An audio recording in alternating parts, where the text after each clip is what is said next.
जादुई तोता। एक छोटे से गांव में एक गरीब परिवार रहता था। उस परिवार में रामू और उसकी बीवी सीता उसके बेटे चिंटू के साथ रहते थे। उसी गांव में एक तोता भी रहता था। उसका नाम था रघु। वो किस्मत का धनी था। जहां भी जाता वहां किसी भी चीज की कमी नहीं पड़ती थी। एक दिन रघु उड़ते उड़ते उस गरीब परिवार के घर गया।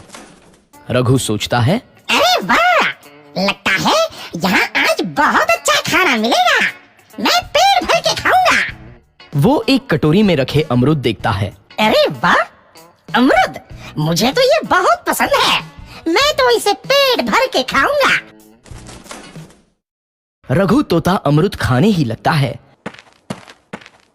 तभी सीता रघु को अमरूद खाते देखती है तो गुस्सा हो जाती है और उसे वहां से भगा देती है। भाग यहाँ से, न जाने कहां से आ जाते हैं। मैं तो परेशान हो गई हूं इनसे। सीता के भगाने के बाद रघु चुपचाप से एक कोने में रहता है। धीरे धीरे उस परिवार की बरकत होने लगती है। एक दिन रामू और सीता खाना खाते वक्त बातें करते हैं। आजकल हमारी बहुत तरक्की हो रही है, काम भी अच्छा चल रहा है। रामू कहता है। इस पर सीता कहती है, सच कहा, भगवान हमेशा ऐसे ही हम पर मेहरबान रहे। बेटा चिंटू भी कहता है, पिताजी, मुझे खिलौना लेके दो ना, मेरे सभी दोस्तों के पास है। रामू कहता है, ठीक है, जरूर लाऊंगा।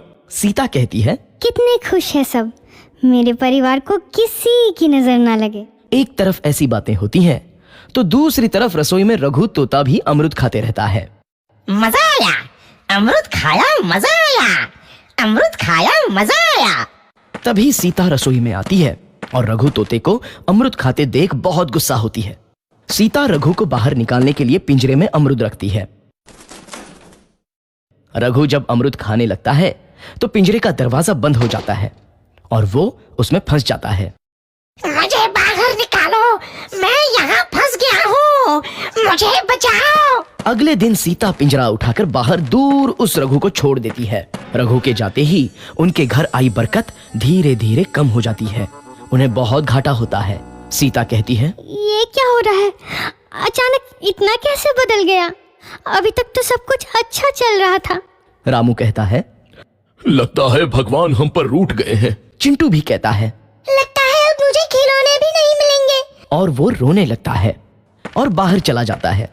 कुछ दिन बाद रघु तोता फिर से उस घर में आता है। वापस आया, मैं वापस आया, अब मैं जमकर अमरूद खाऊंगा। रघु सीधा रसोई घर में चला जाता है और अमरूद खाने लगता है। कुछ देर बाद सीता रसोई में आती है और रघु को देख कहती है, एक तो घर में पहले से इतनी दिक्कत चल रही है और ऊपर से ये तोता मुझे और परेशान कर रहा है। सीता रघु को वहां से भगा देती है। रघु उड़कर किसी कोने में छुप जाता है। कुछ दिन बाद धीरे धीरे उस घर की बरकत वापस आने लगती है। काम भी अच्छे से चलने लगता है। एक रात जब रघु तोता अमरूद खाने जाता है तो पिंजरे में फंस जाता है। ये लोग आखिर चाहते क्या हैं?